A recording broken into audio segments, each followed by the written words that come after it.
Okay, Robert, here we go.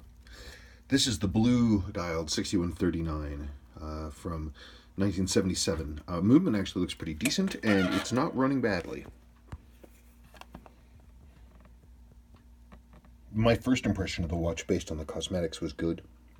It's a good dial, it's got white lume, it's intact, it's complete, has a little bit of beat error, a little wavery, low amplitude, but overall, it's a good. I would say it's a good pickup. I mean, in terms of the cost, I would say that it's probably going to be the same basic cost that we're talking about for restoring one of these. And I'll talk about that here in a second. Okay, you sent me two watches. So one, I just got running and you saw it. The other one, I am not going to try to get running, and I'll tell you why in just a moment. Okay, first. This again is the blue dial. Pretty bright, pretty shiny, clearly original, unrestored. I always like seeing this case, this sort of gruck on it, because it means it's never been messed with. Your lower mainspring arbor port is pretty worn on this one, so you're talking the jewel and the insulation for that. I would guarantee, basically.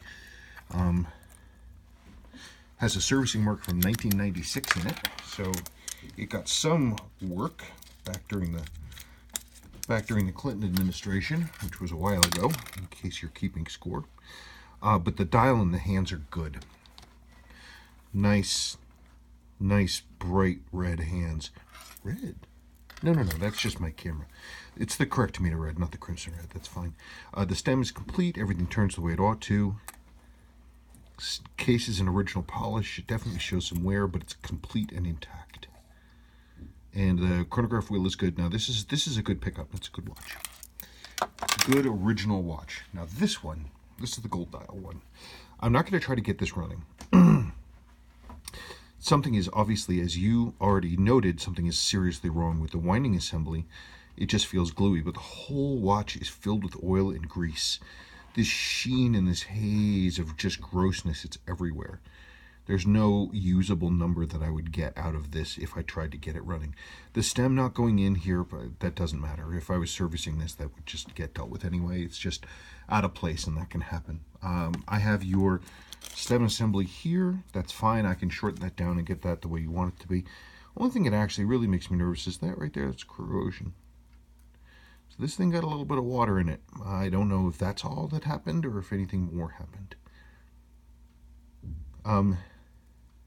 I'm not sure what's up with the winding assembly.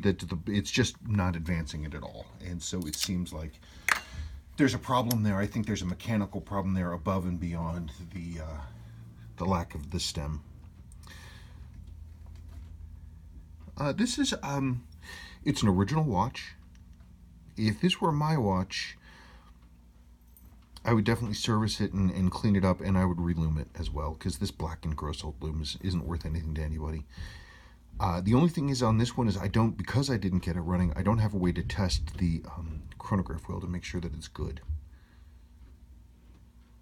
So that's the only wild card. This one lived a long, hard life. I'm amazed the dial surface is that nice, though. See, the reason I talk about reluming is because the dial surface is so nice.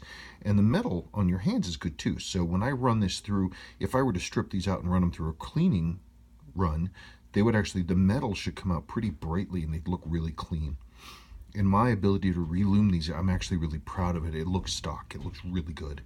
My lume mix just perfectly pillows up on these. I'm hard to please. And it's one of the few relooms I do where I'm like, that looks really good. Okay. I think it's pretty straightforward. You let me know what you want me to do.